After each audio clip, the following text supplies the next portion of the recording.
విశాఖపట్నం ఆంధ్రప్రదేశ్ ప్రఖ్యాత లూలు గ్రూప్ విశాఖపట్నంలో మాల్ ఏర్పాటుకు అడుగులు వేసింది.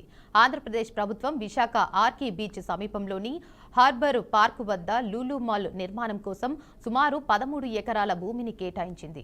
అయితే ఈ భూ కేటాయింపుపై వివాదం తెరపైకి వచ్చింది.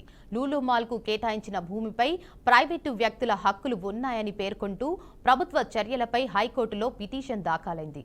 వాస్తవానికి ప్రైవేటు వ్యక్తుల పేరుతో ఉన్న భూమిని నామమాత్రపు ధరలకు లూలు మాల్కు కేటాయించడంలో ప్రభుత్వం అత్యుత్సాహం చూసిందని హైకోర్టు అడ్వకేట్ శివానంద్ ఆరోపించారు. అలాగే అధికారిక రికార్డుల్లో ఇప్పటికీ ఆ భూములు ప్రైవేటు వ్యక్తుల పేర్లతోనే ఉన్నాయన్నారు. అయినప్పటికీ ప్రభుత్వం జీవో నెంబర్ 45 ద్వారా వాటిని అప్పగించిందని శివానంద్ మండిపడ్డారు.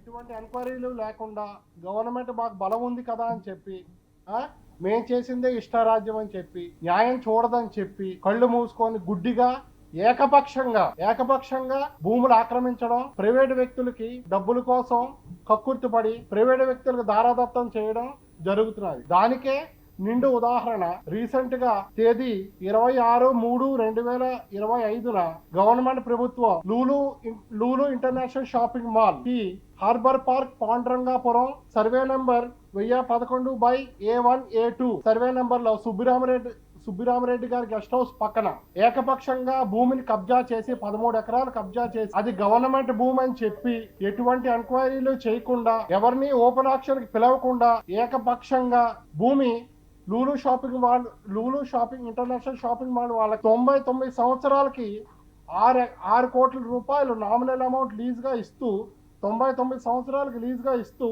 అన్యాక్రాంతం చేయబడింది. దానికి ఒక ఉదాహరణ ఈ లూలు షాపింగ్ మాల్. ఇప్పటి వరకు ఈ విషయం ఎవరికీ తెలియదు. లూలు